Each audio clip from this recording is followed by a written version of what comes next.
பேசும் பொழுது அவருக்கு என்னன்னா மக்கள் கைத்தட்டணும், விசில் அடிக்கணும், அவங்க ஏதாச்சும் ஆரவாரமா பேசணும். அதற்காகத்தான் விஜய் அவர்களுடைய பேச்சு இருந்ததாகத்தான் நான் பார்க்கிறேன். இந்த நேரத்தில் கொஞ்சம் தந்தையாரனுடைய உடல்நிலை, அவரை பார்த்துக்கணும், என்னுடைய முதல் கடமை அது. அதனால் அதையும் கட்சி புரிஞ்சுக்கிட்டாங்க. சம்பந்தப்பட்ட நேரத்தில் என்ன வேலை, தேர்தல் நிற்பதா இல்லையா, இதெல்லாம் செய்யணுமான்னு கட்சி சொல்லட்டுங்கன்னா அதுக்கப்புறம் நான் பேசுறேன். அந்த மாடு மேல காக்கா உட்காரும். இந்த பசுமாட்டு மேல இருக்கக்கூடிய உனி எல்லாம் அந்த காக்கா கொத்தி கொத்தி சாப்பிடும். அந்த மாதிரி அண்ணா என்கின்ற நல்ல பசுமாடு மேல உட்கார்ந்து இருக்கக்கூடிய காக்காவாகத்தான் இன்னைக்கு டிஎம்கேவனுடைய ஆட்சி இருக்கு. விஜய் அவர்கிட்ட இன்ஜின் இருக்கான்னு எனக்கு தெரியலையே. அட்லீஸ்ட் எங்ககிட்ட இன்ஜின் இருக்கு, டபுள் இன்ஜின் இருக்கு. விஜய் அவங்க இன்ஜினையே நம்ம பார்க்கலையே. அது இன்ஜின் இருக்கா இல்ல கார்பரேட்டர் இருக்கா, அந்த இன்ஜினை ஸ்டார்ட் பண்ற ஆள் இருக்கா? இந்த பாத்ரூம்ல இருக்கிறவன் அசிங்கமா இந்த காலையில் 2 மணிக்கு போய் இந்த பொது கழிப்படத்துல முகத்தை மூடிட்டு போய் கறிக்கட்டில் எழுதிட்டு வருவான்.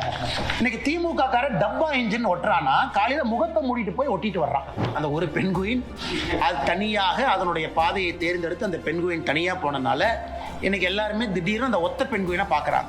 8 வருஷமா அந்த பெண்குயின் எல்லாம் மறந்துட்டாங்க. இன்னைக்கு எல்லாரும் அந்த பெண்குயின், அந்த ஒத்த பெண்குயின் எங்கேயான்னு எல்லாம் கேட்கறாங்க. சரி, ஒரு பக்கம் மத்திய பிரதேசில் MSME இருக்கும் பொழுது ஒரு யூனிட் ₹1 கொடுக்குறாங்க. ஆனா தமிழகத்துல திராவிட முன்னேற்ற கழகத்தினுடைய ஆட்சியில ஒரு யூனிட் எவ்வளவு உங்களுக்கும் தெரியும். ₹5, ₹6, ₹7 போயிட்டே இருக்கு. ஆனா மாநில அரசும் குற்றம் சுமத்துவதை விட நாங்க என்ன செஞ்சிருக்கிறோம் அப்படின்னு மாநில அரசு யோசிக்கணும். அதனால அது உடைஞ்சு போன கண்ணாடியை ஒரு பசை வச்சு ஒட்டிக்கிட்டாங்க. அந்த பசை வச்சு ஒட்டின கண்ணாடி தூக்கிட்டு சுத்திட்டு இருக்கிறாங்க. அந்த கண்ணாடியில முகம் பார்த்தா எப்படிங்கன்னா இருக்கும். அதனால கனிமொழி அவர்கள் சிறப்பா இருக்கு. முன்னாள் ஆளுநர் அக்கா தமிழிசை அவர்கள் தமிழ்நாடு முழுவதுமே இன்னைக்கு சுற்றுப்பயணம் செய்ய இருக்கிறாங்க அந்த குழுவோடு. Taste the Milky Mist ice cream. Milky Mist ice creams. India நம்ம எல்லோருக்கும் கூட தெரியும், கடந்த ஒரு 10 ஆண்டுகளாக, குறிப்பாக கடந்த ஒரு 3 ஆண்டுகளாக உலகத்தினுடைய வேகமாக வளரக்கூடிய பொருளாதார நாடாக மாறி இருக்கின்றோம். 7% மேல நம்முடைய வளர்ச்சி இருக்கிறது.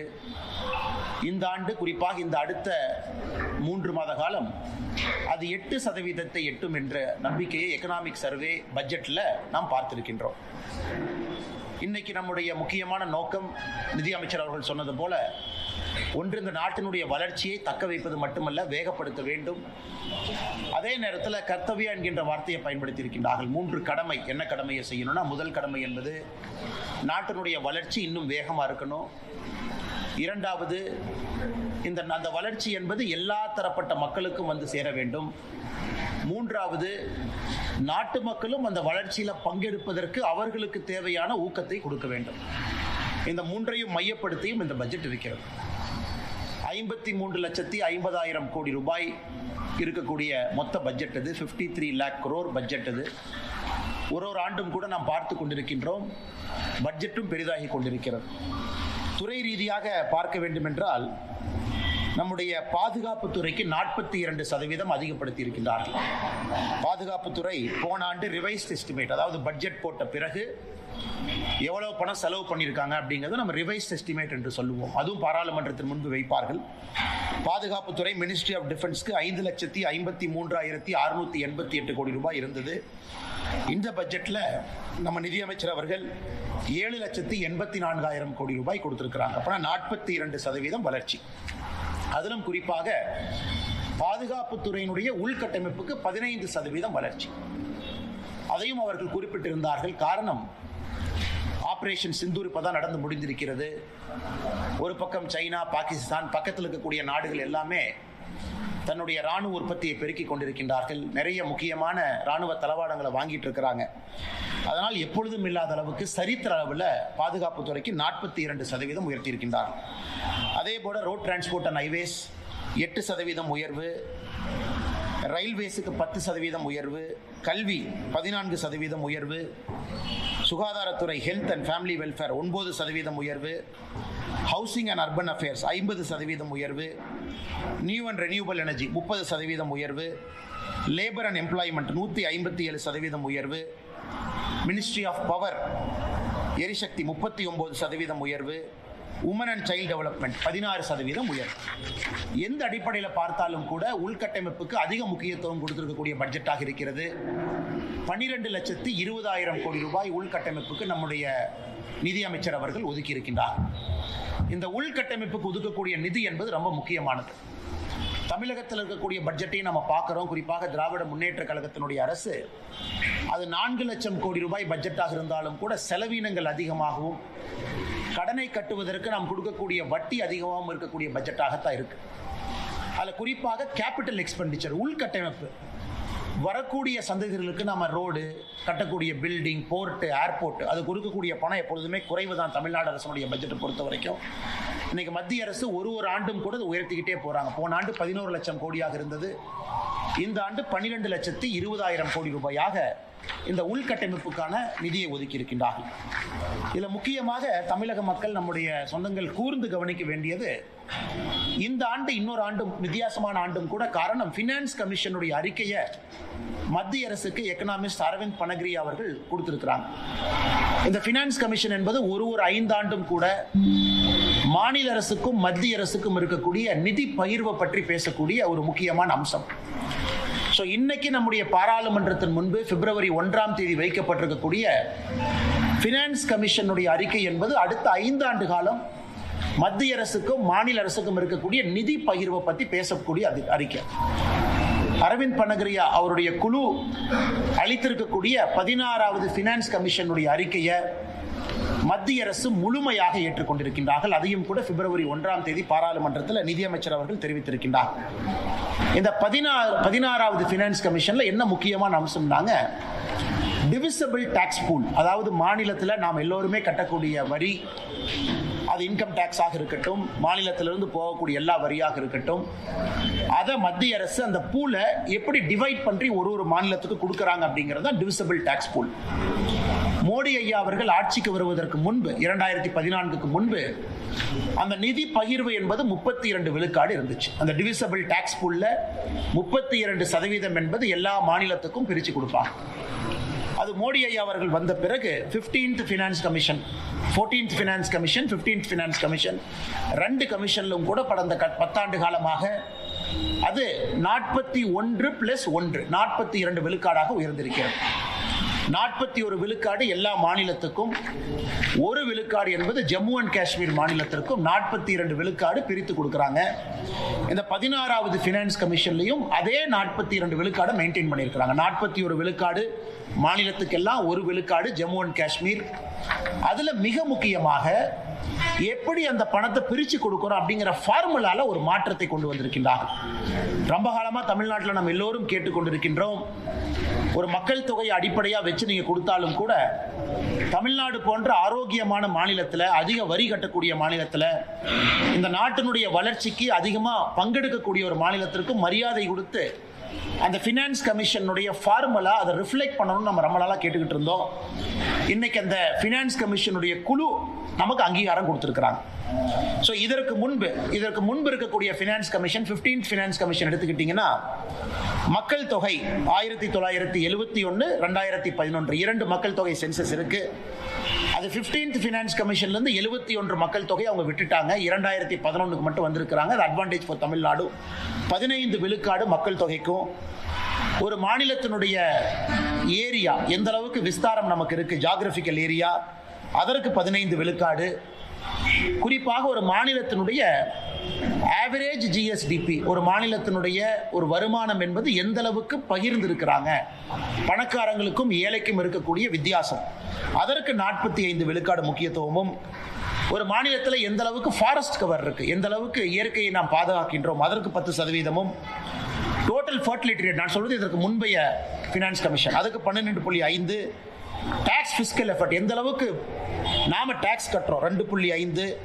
இன்னைக்கு அது முழுவதுமாக மாறி மக்கள் தொகைக்கு இந்த 16 ஃபினான்ஸ் கமிஷன்ல மக்கள் தொகைக்கு 17.5 விழுக்காடு.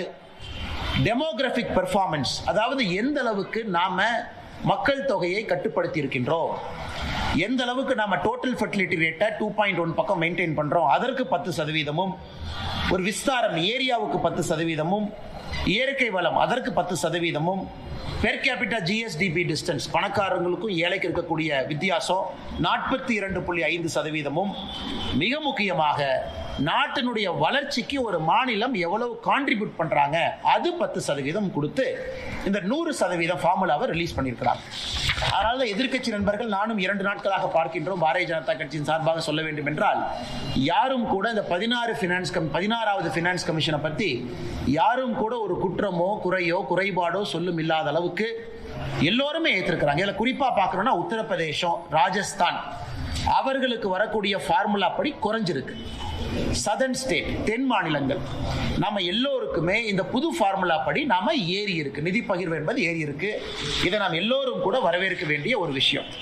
அதனால்தான் நிதி அமைச்சர் அவர்கள் நேற்று பட்ஜெட்ல எல்லா மாநிலக்கும் கொடுக்கக்கூடிய உடனடி நிதி பகிர்வாக அர்பன் லோக்கல் பாடி, பஞ்சாயத்து, மாநில அரசுக்கு வரக்கூடிய நிதி பகிர்வு 1,24,000 கோடி உடனடியாக இந்த பட்ஜெட்ல அவங்க ரிலீஸ் பண்ணியிருக்கிறாங்க. அதை தாண்டி அன்பு சொந்தங்களே, ஒரு பட்ஜெட் நாம ரிலீஸ் பண்ண பிறகு அதை எதிர்க்கட்சி நண்பர்கள் குற்றம் சாட்டுவது வாடிக்கை தான். அது புதுசு ஒன்றும் கிடையாது. அதே போல வழக்கமாக நம்முடைய முதலமைச்சர் ஐயா ஸ்டாலின் அவர்கள், காங்கிரஸ் கட்சியினர், ஐயா வைகோ அவர்கள் எல்லோருமே குற்றம் சுமத்தி இருக்கிறாங்க. அந்த குற்றத்துல எந்த அளவுக்கு ஆதாரபூர்வமான உண்மை இருக்கு அப்படிங்கிறது இந்த நேரத்தில் பார்ப்போம். இன்னைக்கு இந்த பட்ஜெட்டை பொறுத்த வரைக்கும் நிர்மலா சீதாராமன் அவர்கள் 7 ஃப்ரான்டியர் ஸ்ட்ராட்டஜிக் செக்டருக்கு முக்கியத்துவம் கொடுத்திருக்கிறாங்க. 7 முக்கியமான விஷயத்துக்கு, முக்கியமான அம்சத்துக்கு அவங்க உடனடியாக அதற்கு ஒரு இம்பெட்டஸ், ஒரு புஷ் கொடுத்திருக்கிறாங்க. அடுத்து வரக்கூடிய 20 ஆண்டுகளுக்கு இது சிறப்பாக இருக்க வேண்டும் என்று. அதன்படி நம்ம பார்க்கிறோம் அப்படின்னா, தமிழ்நாட்டை பொறுத்தவரை நமக்கு கொடுத்திருக்கக்கூடிய ஸ்ட்ராட்டஜிக் செக்டர்ஸ் என்ன முக்கியமான செக்டருக்கு நமக்கு அனுகூலம் இருக்கும். முதல் முக்கியத்துவம் எது கொடுத்திருக்காங்கன்னா, பயோ ஃபார்மா கொடுத்திருக்கிறாங்க. இன்னைக்கு நாம வால்யூம்ல இருந்து வேல்யூக்கு போகணும் அப்படிங்கறதுக்காக நாம் இன்னைக்கு உலகத்தினுடைய ஜெனரிக் மெடிசனுடைய தலைநகரமா இருக்கிறோம். இன்னைக்கு பயோ ஃபார்மா சக்தி அப்படிங்கிற ப்ரோக்ராம்ல 10,000 கோடி ரூபாய் ஒதுக்கி இந்தியாவில் இருக்கக்கூடிய ஹைதராபாத், சென்னை போன்ற எல்லாமே இன்னைக்கு யாருக்கிட்ட எல்லாம் நாம மருந்து துறையில முன்னணியில் இருக்கிறோமோ இதை பயன்படுத்தி, பயோ ஃபார்மா சக்தியை பயன்படுத்தி நாம் இன்னைக்கு மேனுஃபேக்சரிங் ஹப்பை உருவாக்குவதற்கான முயற்சி எடுத்திருக்கிறாங்க. செமிகண்டக்டர் மிஷன் 1, இன்னைக்கு செமிகண்டக்டர் மிஷன் 2. இன்னைக்கு நம்முடைய படித்த இளைஞர்களுக்கு வேலை வாய்ப்பை உருவாக்கி கொடுக்கணும்.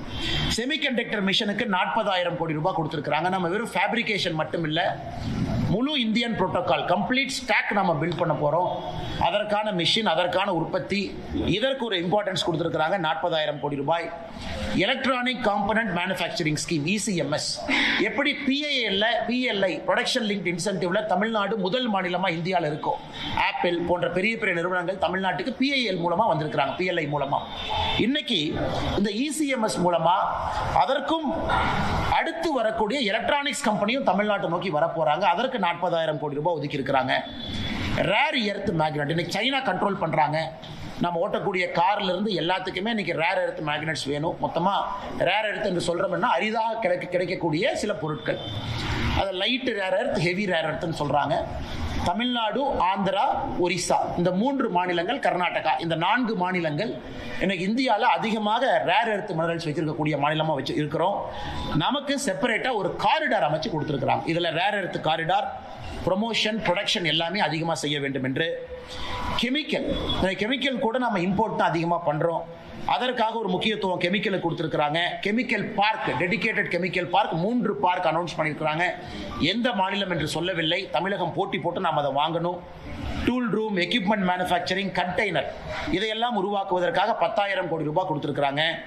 டெக்ஸ்டைல் அடுத்த கட்டம் செல்வதற்காக மெகா டெக்ஸ்டைல் பார்க், சம்ரத் 2.0 இதுவும் தமிழ்நாட்டுக்கு பயன்படும். மிக முக்கியமாக MSME கோயம்புத்தூர்ல நம்ம இருக்கிறோம்.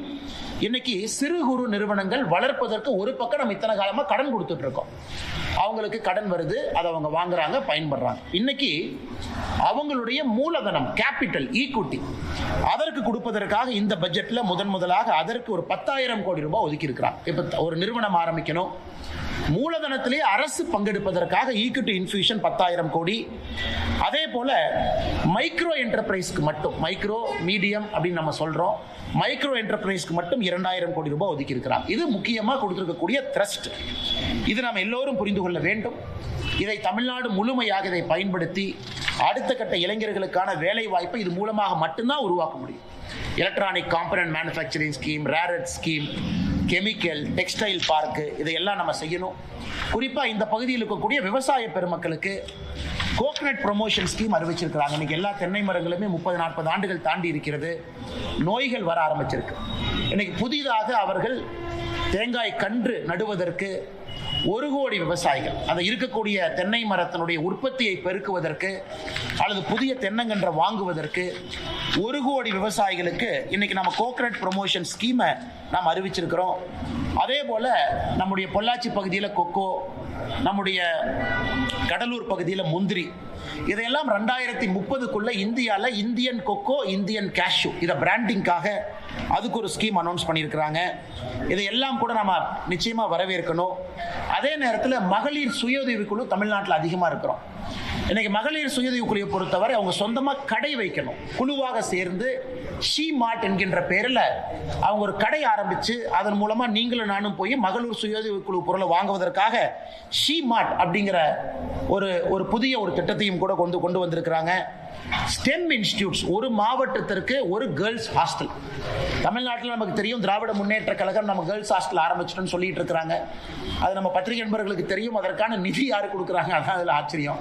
தமிழ்நாட்டில் திராவிட முன்னேற்ற கழகம் ஆரம்பித்து விளம்பரப்படுத்தக்கூடிய கேர்ள்ஸ் ஹாஸ்டலுக்கான நிதியும் மத்திய அரசு தான் கொடுக்குறாங்க.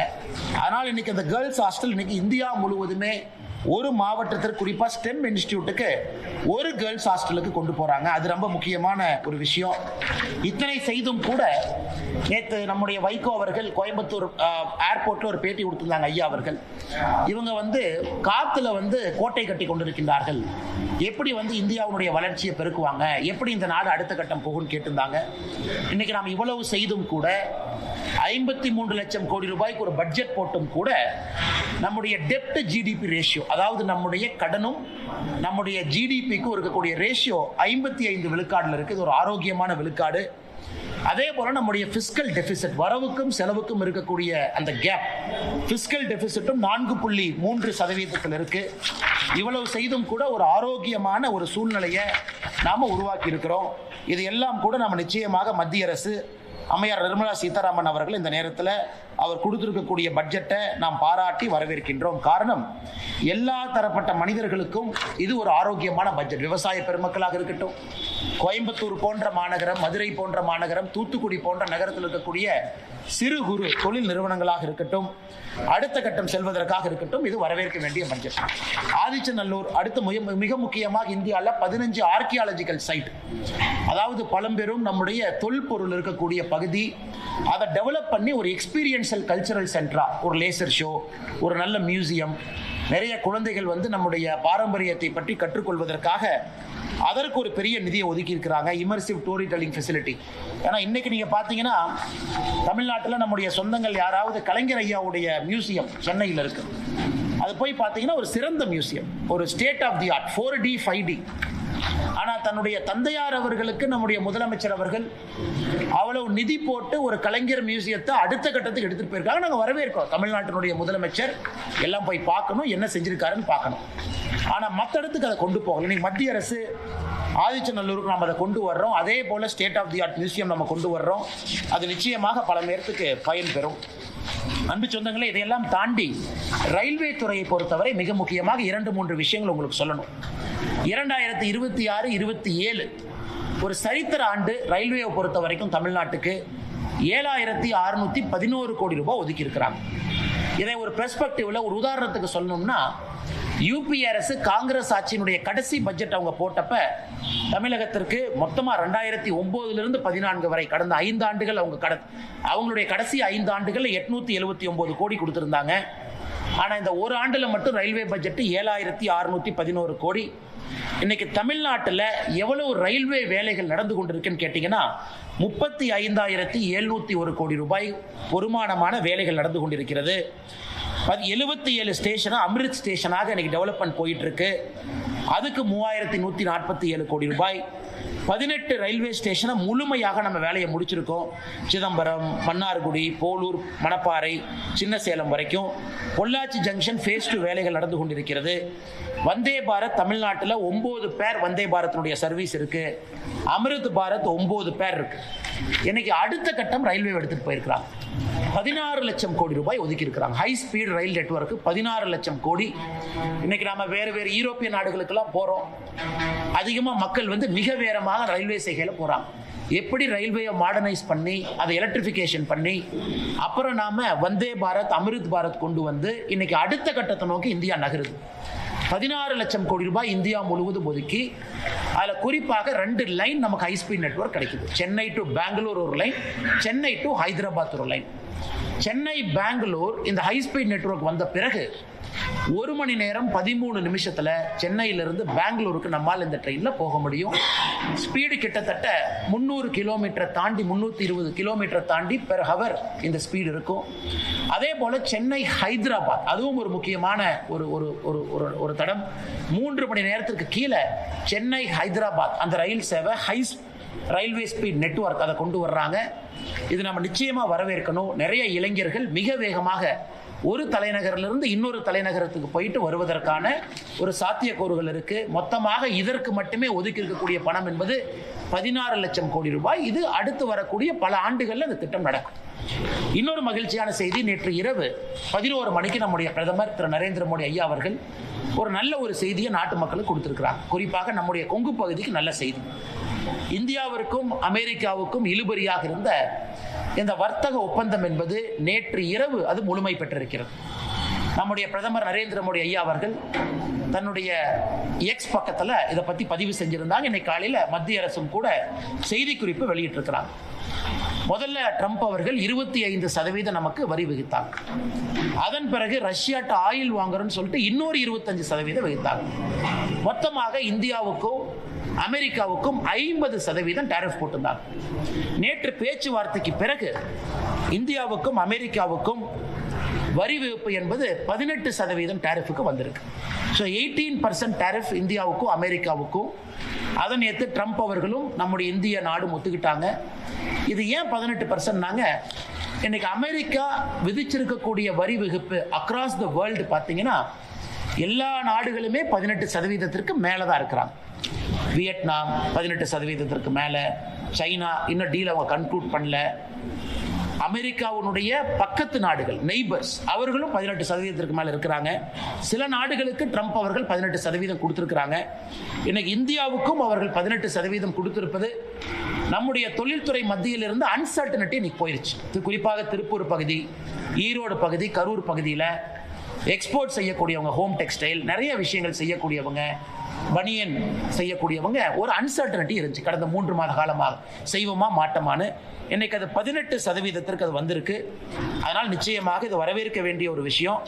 அதே நேரத்தில் ட்ரம்ப் அவர்கள் ஆயிலை பற்றி எல்லாம் பேசியிருக்காங்க. அதுக்குள்ள நான் போக விரும்பல.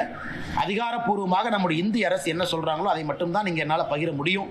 அதனால் நிச்சயமாக 18% டாரிஃப் என்பது இந்த சூழ்நிலையில் வரவேற்கப்பட வேண்டிய ஒன்று. இன்னைக்கு இந்தியா உலகத்தினுடைய மைய ஒரு நாடாக மாறிக்கொண்டிருக்கிறது. இப்போதான் ஐரோப்பிய யூனியன் நாடுகள் 22 நாடுகளோடு ஒரு வர்த்தக ஒப்பந்தத்தை நம்ம கொண்டு வந்திருக்கின்றோம். அது நண்பர்களுக்கு தெரியும், 2007 பேசி கொண்டிருக்கக்கூடிய வர்த்தக ஒப்பந்தம். அது 2013 சஸ்பெண்ட் ஆன ஒரு ஒப்பந்தம். அது 2019 மறுபடியும் ரீஸ்டார்ட் ஆன ஒரு ஒப்பந்தம்.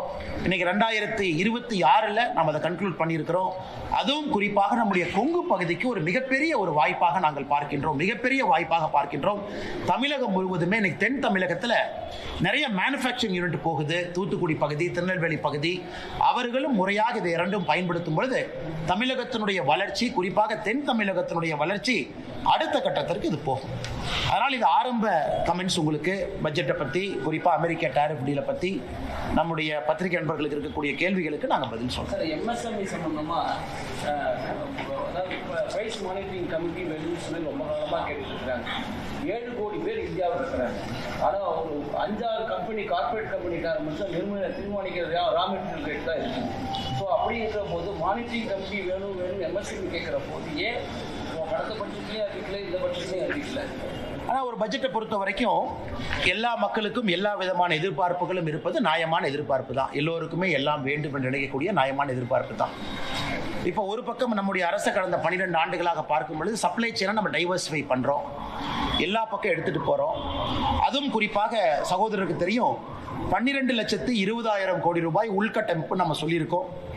அதில் 7 லட்சம் கோடி ரூபாய்க்கு மேலே அது எம்எஸ்எம்இ இருந்து தான் அது வாங்க போகிறாங்க. அதனால் எம்எஸ்எம்இயை பொறுத்தவரை ஹிஸ்டாரிக்கலி அதிக எம்எஸ்எம்இ இருக்கிறாங்க. இன்றைக்கும் 10,000 கோடி ரூபாய் ஈக்விட்டி இன்ஃபியூஷன், மைக்ரோ என்டர்பிரைஸ்க்கு 2,000 கோடி ரூபாய் ஏற்கனவே சொன்னது தான். அதனால் இன்னைக்கு பிரைஸ் மானிட்டரிங் கமிட்டி, அதுக்கு ஒரு பக்கம் Competition Commission of India CCI இருக்குது, அவங்க கொலூட் ஆகிறாங்களா அப்படின்னு பார்க்குறாங்க. இன்னைக்கு எல்லா நாட்டிலையுமே காலகட்டத்தில் டாடா ஒரு காலத்தில், பிர்லா ஒரு காலத்தில், ரிலையன்ஸ் ஒரு காலத்தில், அதானி ஒரு காலத்தில், எல்லாமே பெரிய பெரிய நிறுவனங்கள் இருப்பது வாடிக்கை தான். ஆனால் இன்னைக்கு அதையும் தாண்டி சிறு குறு நிறுவனங்கள் வளர வேண்டும் என்பதற்காகத்தான் இவ்வளவு நோக்கம். இந்த 10,000 கோடி ரூபாய் ஒதுக்கிறது, 2,000 கோடி ரூபாய் ஒதுக்கிறது, அவர்களுக்கு தேவையான கடனை கொடுப்பது எல்லாமே சிறு குறு நிறுவனங்கள் வேகமாக வளரணும், அவங்க இடத்த கெட்டியாக பிடிச்சிக்கணும் அப்படின்னு. ஆனால் அவர் சொல்வது அநியாயமான கோரிக்கை என்று சொல்லலை, அதற்கான காலரும் சூழமும் வரும் பொழுது, ஏன்னா நீங்கள் இன்னைக்கு சிறு குறு நிறுவனத்திற்கு பிரைஸ் மானிட்டரிங் கமிட்டி கொண்டு வரும் பொழுது அது பல விஷயத்தை பாதிக்கும். ஒரு பக்கம் நம்ம ஜிஎஸ்டி வச்சிருக்கோம், பல விஷயங்களை பாதிக்கும். இன்னொரு பக்கம் நிதி பகிர்மானம் இருக்கு, இன்னொரு பக்கம் ஃபினான்ஸ் கமிஷனுடைய அறிக்கை இந்த ஆண்டு நாம் ஏற்றிருக்கோம். அதனால் பொறுத்திருப்போம். ஒரு ஆண்டும் கூட ஒரு இம்ப்ரூவ்மெண்ட் வரும். அதே நேரத்தில் எம்எஸ்எம்இ எக்ஸ்பான்ஷனும், எம்எஸ்எம்இக்கு வரக்கூடிய சப்ளை செயின் டைவர்சிஃபிகேஷனும் நம்முடைய மத்திய அரசு திட்டமிட்டு அதை பெருக்கிக் கொண்டிருக்கின்றார்கள் என்கின்ற கருத்தை இந்த நேரத்தில் நான் பகிர்ந்து கொள்ள வேண்டும்.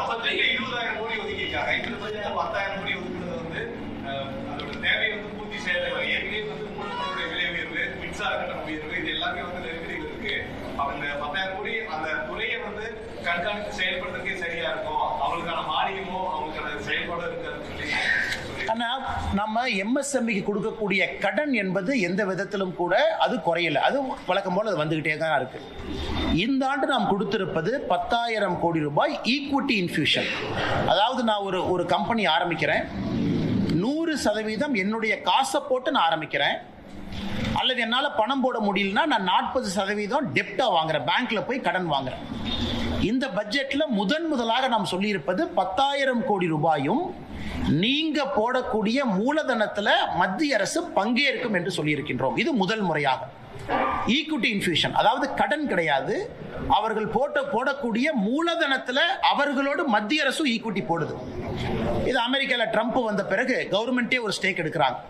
ஆனால் நிச்சயமாக இது முதல் முறை. மற்றபடி எம்எஸ்எம்இக்கு நம்ம கொடுக்கக்கூடிய சலுகைகள், எம்எஸ்எம்இக்கு கொடுக்கக்கூடிய புஷ், இந்த 12 லட்சம் கோடியில கூட 7 லட்சம் கோடி ரூபாய்க்கு மேல உள்கட்டமைப்பு எம்எஸ்எம்இ இருந்தா நம்ம அதை வாங்க போறோம்.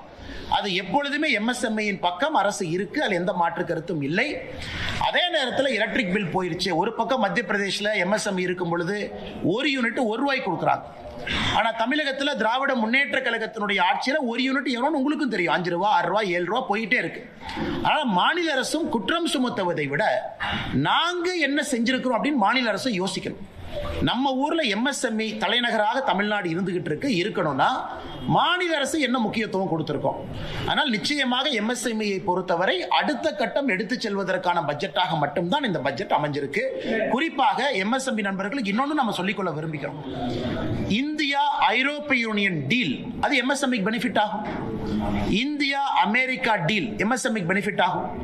நாம் வந்த பிறகு மத்திய நாடுகளோடு, குறிப்பாக மிடில் ஈஸ்ட் கண்ட்ரீஸோடு நம்ம டீல் போட்டிருக்கோம். கொரியா, ஜப்பானோடு நம்ம எக்கனாமிக் கோஆபரேஷன் அக்ரிமெண்ட் கொண்டு வந்திருக்கோம். கனடாவோடு கொண்டு வந்திருக்கிறோம். இது எல்லாமே இங்க இருக்கக்கூடிய எம்எஸ்எம்இ அடுத்த கட்டம் செல்லும் பொழுது மட்டும்தான் உங்களுக்கு பயன் கிடைக்கும். அதற்கான முயற்சியும் நம்முடைய அரசு எடுத்துக்கொண்டிருக்கிறது.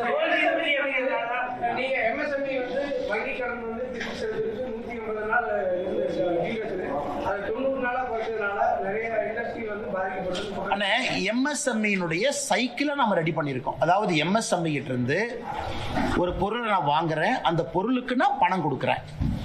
அந்த பணம் கொடுக்கக்கூடிய சைக்கிள் இன்னைக்கு எம்எஸ்எம்இக்கு அட்வான்டேஜாகத்தான் மத்திய அரசு மாற்றி இருக்கு. கிரெடிட் சைக்கிள் நம்ம சொல்லுவோம். இன்னைக்கு நான் எம்எஸ்எம்இட்ட போய் ஒரு பொருளை வாங்கிக்கிட்டு 3 மாசம் கழிச்சு பணம் கொடுக்கலாம், 4 மாசம் கழிச்சு பணம் கொடுக்கலாம். அந்த பணத்தை குறிப்பிட்ட காலகட்டத்துக்குள்ள நீங்க கொடுக்கணும். கொடுக்கலனா யாரு நான் பணம் கொடுக்கணுமோ எனக்கு அவங்க பெனால்டி போடுறாங்க. இது கண்டிப்பா எம்எஸ்எம்இ லாபம் தானே, இல்ல எந்த விதமான மாற்றமும் கிடையாது. அதே நேரத்தில் திரும்ப நான் கேட்பது, இந்தியா வளரும் பொழுது எம்எஸ்எம்இ வளரலின்னு யாரும் குற்றம் சுமத்த முடியாது. எம்எஸ்எம்இ ஒரு பக்கம் அதிகமாயிட்டு இருக்கிறாங்க. நாட்டினுடைய பொருளாதாரம் 7% மேல வளருது. அப்ப எந்த எம்எஸ்எம்இ வளரலின்னு யாரும் சொல்றாங்க? போன வருஷத்தை விட இந்த வருஷம் டர்ன் ஓவர் அதிகம் தான். போன வருஷத்தை விட இந்த வருஷம் மார்க்கெட் பெருசாகிட்டு இருக்கு. அதான் உங்களுக்கு இத்தனை டீல் நான் சொல்றேன். அதனால இது எதிர்க்கட்சி நண்பர்கள் அவங்க எம்எஸ்எம்இக்கு என்ன பண்றாங்கன்னு தான் நான் குறிப்பிட்டு கேட்கிறேன். கரண்ட் விலையை குறைச்சிங்களா? எம்எஸ்எம்இக்கு ஒரு டாக்ஸ் சப்சிடி கொடுத்தீங்களா? இன்னைக்கு நம்ம சொல்றோம் டேட்டா சென்டர் இந்தியாவில் வந்து நீங்க வச்சீங்க அப்படின்னா 2047 வரைக்கும் டாக்ஸ் ஹாலிடே. 2047 வரைக்கும் ₹1 வரி கட்ட வேண்டாம். ஆனா இந்தியாவில் டேட்டா சென்டர் கொண்டு வாங்க. நம்முடைய மத்திய அரசை பொறுத்த வரைக்கும் நாம் நன்றாக புரிந்து கொள்ள வேண்டும். ஒரு மாநில அரசு மாதிரி சுருக்கமாக ஒரு மாநிலத்தை மட்டும் பார்த்து அவங்க போட முடியாது. பக்கத்து நாடுகள் எவ்வளவு காம்படேட்டிவா இருக்காங்க, அந்த நாட்டினுடைய வளர்ச்சி பாதை எப்படி இருக்கு, இன்னைக்கு அதை மிஸ் பண்ணிட்டோம் அப்படின்னா அடுத்த 20 ஆண்டுகள்ல இந்தியா எப்படி இருக்கும், இது எல்லாத்தையும் யோசிச்சு தான் மத்திய அரசு ஒரு பட்ஜெட்டை போடுறாங்க. அதன் அடிப்படையில் எல்லாருக்குமே ஊக்குவிச்சிருக்கிறோம். எம்எஸ்எம்இல ஆரம்பித்து நான் ஏற்கனவே சொல்ல 7 ஃப்ரான்டியர் செக்டர் பயோஃபார்மான்னு சொல்றோம். நான் உங்களுக்கு தெரியும் 10,000 கோடி ரூபாய் ஒதுக்கி இருக்கும். அது எம்எஸ்எம்இ பயன்பெறாதுங்களா? எலக்ட்ரானிக் காம்பனன்ட் மேனுஃபேக்சரிங் ஸ்கீம் 40,000 கோடி ரூபாய் ஒதுக்கி இருக்கும். எம்எஸ்எம்இக்கு ஆர்டர் வராதா? கோயம்புத்தூர்ல 100% வரும். இதை மாநில அரசு எப்படி பயன்படுத்துறாங்க? ஒரு Mitra park, PM Mitra park, textile park மாநில அரசு சண்டை போட்டு விருதுநகர் கொண்டு போனாங்க. திருச்சுழி பக்கத்துல கொண்டு போனாங்க நிதியமைச்சர் அவர்கள், திருச்சுழி தொகுதியின். இன்னைக்கு அந்த மித்ரா பார்க் எங்க இருக்கு? நானே உங்க மத்திய மாநில அரசின் மீது ஒரு குற்றம் சுமத்துறேன். அது ஆபரேஷனலைஸ் பண்ணிட்டீங்களா? 25,000 பேத்துக்கு அந்த வேலை வாய்ப்பை உருவாக்கி இருக்கணும். விருதுநகர் பக்கத்துல பண்ணிட்டீங்களா? இல்ல. போட்டி போட்டு எடுத்துட்டு போறீங்க. அடிக்கல் நாட்டுக்கே 1 வருஷம் எடுத்துக்கிறீங்க. இவ்வளவு காலம் தாழ்ந்த ஒரு விஷயத்தை நீங்க செஞ்சீங்கன்னா இன்னைக்கு 3 கொடுக்குறாங்க. கெமிக்கல் ஃபெசிலிட்டி 3 ஹப் கொடுக்குறாங்க. அதையும் பிளக் அண்ட் பிளே மாடல் போட்டி போட்டு தான் வாங்கணும். எப்படி பிஎம் மித்ரா பார்க்க போட்டி போட்டு மத்திய அரசு கிட்ட சேலஞ்ச் மாடல்ல வாங்கணுமோ, இன்னைக்கு இந்த 3 கெமிக்கல் ஹப்பை கொடுக்குறாங்க, அதையும் போட்டி போட்டு வாங்கணும். அதற்கெல்லாம் இந்த மாநில அரசு தயாரா இருக்கிறாங்களா? இவ்வளவு பணம் வருது, இதையெல்லாம் முழுமையாக தமிழ்நாட்டினுடைய வளர்ச்சிக்கு பயன்படுத்துறாங்களா அப்படிங்கிற குற்றச்சாட்டையும் இந்த நேரத்தில் வைக்க வேண்டிய கடமையும் கட்டாயமும் எங்களுக்கு இருக்கு. அடுத்து உங்கள்கிட்ட வரனே மின்சார சம்பந்தமா சொன்னீங்க சார். ₹1 பார்த்த மாநிலத்தில் கரண்ட் கொடுக்குறாங்க. அவங்க இன்னும் தொழில வளர்ச்சி அடையல. நம்ம தமிழ்நாடு வளர்ச்சி அடைஞ்சிட்டு இருக்கு. அப்படிங்கிறப்ப அந்த டிஃபரன்சியேஷன் நீங்க எப்படி? அண்ணே, நீங்க தமிழ்நாட்டினுடைய பட்ஜெட் 4 லட்சம் கோடி ரூபாய்க்கு போடக்கூடிய பட்ஜெட்டை பாருங்க.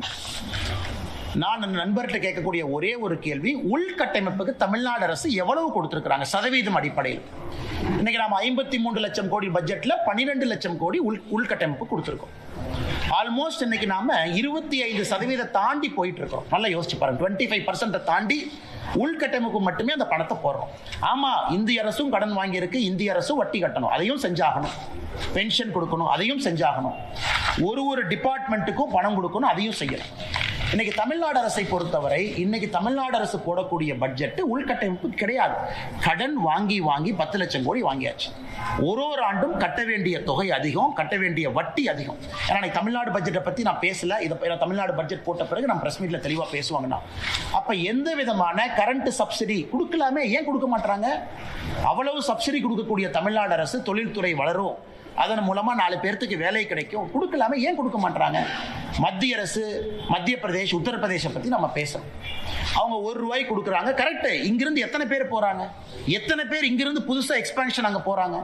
எத்தனை பேர் தமிழ்நாட்டில இருந்து குஜராத்துக்கு போய் செமிகண்டக்டர் யூனிட் போட்டிருக்காங்க? அதையெல்லாம் ஏன் இங்க பண்ணல? அதே போல இவர்கள் நடத்துவது வெறும் காட்சி பொருள் மட்டும்தான். 4 பேர் உட்கார்ந்துக்கிறாங்க, வந்தாங்கிறாங்க. 3 நாள் கழிச்சு அதே கம்பெனி இன்னைக்கு ஆந்திராக்கு போகுது. விசாகப்பட்டினம் உலகத்தினுடைய டேட்டா சென்டரா மாறிட்டு இருக்கு. ஏன் அது சென்னை மாறி இருக்கக்கூடாது? கூகுள் ஏன் விசாகப்பட்டினம் போச்சு? ஏன் அது சென்னையில் இருக்கக்கூடாது? அதனால் பட்ஜெட் என்பது எல்லா மாநிலத்திற்கும் பொதுவாக ஒரு ஆப்பர்ச்சுனிட்டி கொடுத்திருக்கிறாங்க. அதுவும் இன்னைக்கு பினான்ஸ் கமிஷனை பத்தி முதலமைச்சர் ஒரு பாராட்டுனாவது கொடுத்திருக்கணும்ல. 16வது பினான்ஸ் கமிஷன் இன்னைக்கு இவ்வளவு விஷயங்கள் நாங்க கேட்டோம். நானும் கேட்டேன், நீங்களும் கேட்டீங்க. போன வருஷம் முதலமைச்சரும் கேட்டார். அதாவது நல்லா பெர்ஃபார்ம் பண்ணக்கூடிய மாநிலத்துக்கு மரியாதை கொடுத்திருக்கிறாங்க. உத்தரப்பிரதேசனுடைய நிதி பகிர்வு குறைச்சிருக்கிறாங்க. ராஜஸ்தானுடைய நிதி பகிர்வு குறைச்சிருக்கிறாங்க. அதை பாராட்டி ஒரு அறிக்கை வந்துச்சா? இல்ல. மத்திய அரசு எல்லாருக்கும் பொதுப்படையா இருக்கிறாங்க. அடுத்த 5 ஆண்டு காலம் நிதி பகிர்வு 2026 இருந்து 31 வரைக்கும் பாருங்க, சதர்ன் ஸ்டேட்ஸுக்கு இம்ப்ரூவ் பண்ணிருக்காங்க. 10% 10% கான்ட்ரிபியூஷன் டு ஜிடிபி கொடுத்திருக்காங்க. எதுவுமே இல்லை, வெறும் குற்றம் மட்டுமே. காலையிலிருந்து இரவு வரை குற்றம் மட்டுமே சுமத்திக்கிட்டு இருந்தா எப்படி? அந்த பக்கம் ஆந்திர பிரதேசம் பாருங்க, எப்படி அவர் சந்திரபாபு நாயுடு எப்படி அருமையா பேசி அவர் மாநிலத்துக்கான வேலையை வாங்கிக்கிறாங்க. அதனால் தான் எங்களுக்கு நம்பிக்கை இருக்கிறது. 2026 ஏப்ரலுக்கு பிறகு வரக்கூடிய தேசிய ஜனநாயக கூட்டணி நம்முடைய அரசு அடுத்த 5 ஆண்டு காலம் மத்திய அரசினுடைய பலனை முழுமையாக பயன்படுத்தி தமிழ்நாடு அடுத்த கட்ட வளர்ச்சி பாதையில் எடுத்து செல்வார்கள் என்கின்ற முழு நம்பிக்கை நமக்கு இருக்கு.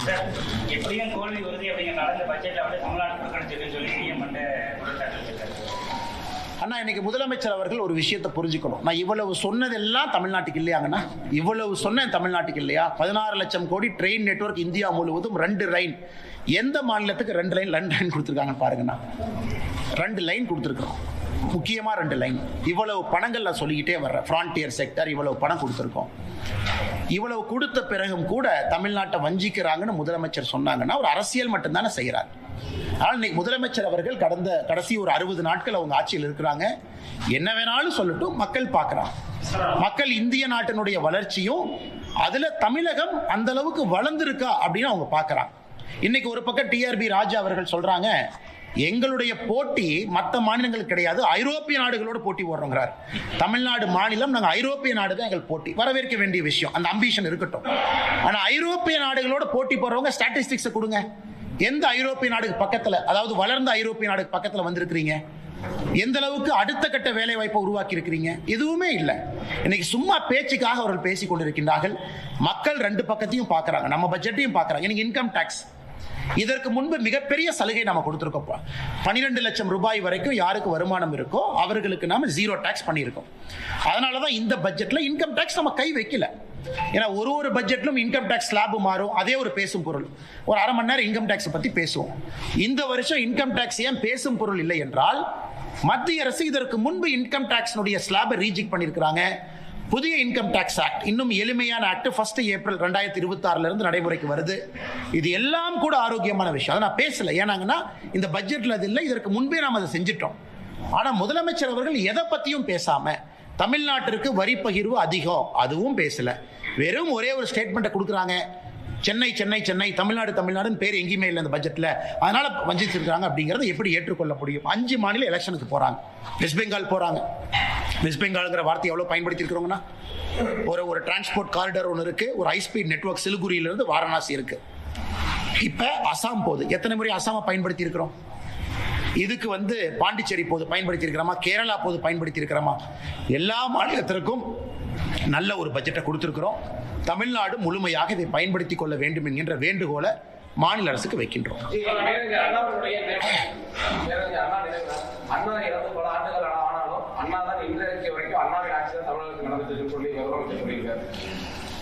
பேரறிஞர் அண்ணா அவர்கள் மிக முக்கியமான தலைவர். 1967 ஆட்சிக்கு கிடைத்தது 2 ஆண்டுகளாக இருந்தாலும் கூட ஒரு கொள்கை பிடிப்பான தலைவர், எந்த மாற்று கருத்து இல்லை. அவர் திராவிட கழகத்திலிருந்து டிஎம்கே எவ்வளவு பேலன்ஸ் பண்ணி போனாரு. ஒரு கடவுள் மறுப்பு கொள்கையிலிருந்து ஒன்றே குலம் ஒருவனே தேவன் என்கின்ற அடிப்படையில் எல்லோரையும் அரவணைத்து போன ஒரு மனிதர். ஆனா இன்னைக்கு அண்ணாவுடைய ஆட்சிக்கும் டிஎம்கே ஆட்சிக்கு என்னங்க அண்ணா சம்பந்தம் தெரியாம நான் கேட்கிறேன். அண்ணாவுடைய குடும்பம் எங்க இருக்கிறாங்க யாருக்குமே தெரியாது. அண்ணாவுடைய பேர குழந்தைகள் எங்க இருக்கிறாங்க யாருக்குமே தெரியாது. இன்னைக்கு அதே அண்ணா ஆட்சியை நாங்க பின்பற்றோம்னா இது எப்படி இருக்குனாங்கன்னா, அந்த மாடு மேல காக்கா உட்காரும், நல்ல பசுமாட்டு மேல காக்கா உட்காரும்.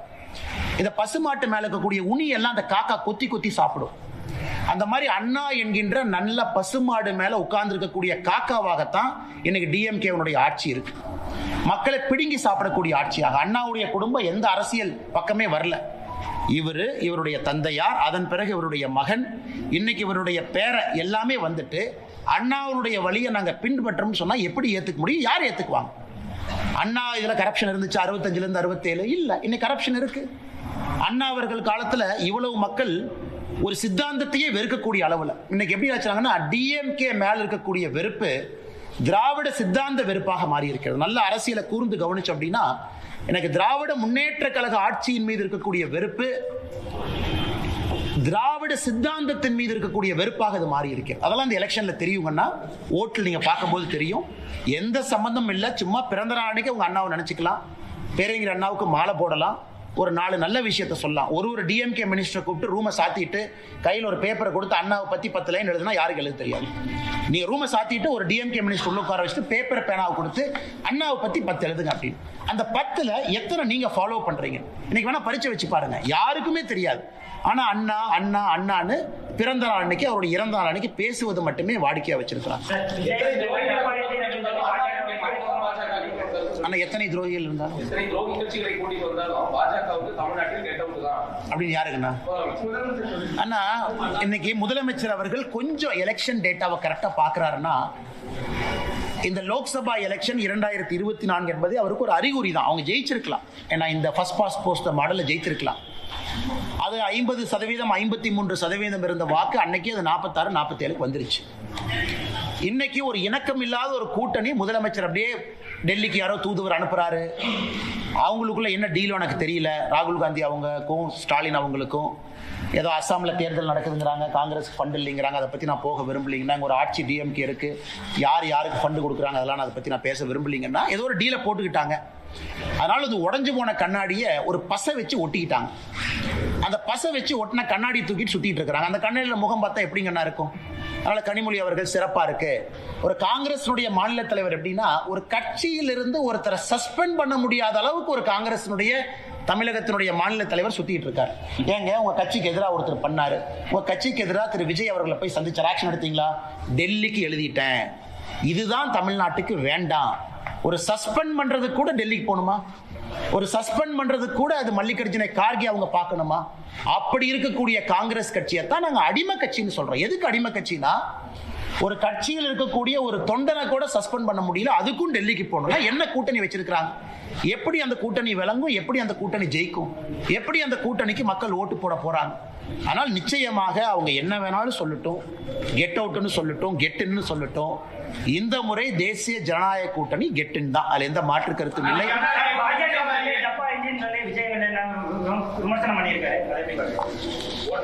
அண்ணா நான் பெரும்பாலும் அப்படி யார் சொன்னாங்கன்னா ஓகே அண்ணா, நான் விஜய் அவர்களை பொறுத்தவரை நான் என்னோட கமெண்ட் எப்பவுமே மாறலிங்கன்னா, அரசியலுக்கு வந்திருக்கிறாரு, வரவேற்கிறோம், மக்கள் முன்னாடி இருக்கட்டும், அவர் எல்லாம் பேசட்டும், இவிஎம் மிஷின் பதில் சொல்லும். ஆனா விஜய் அவர்கிட்ட இன்ஜின் இருக்கான்னு எனக்கு தெரியலையே.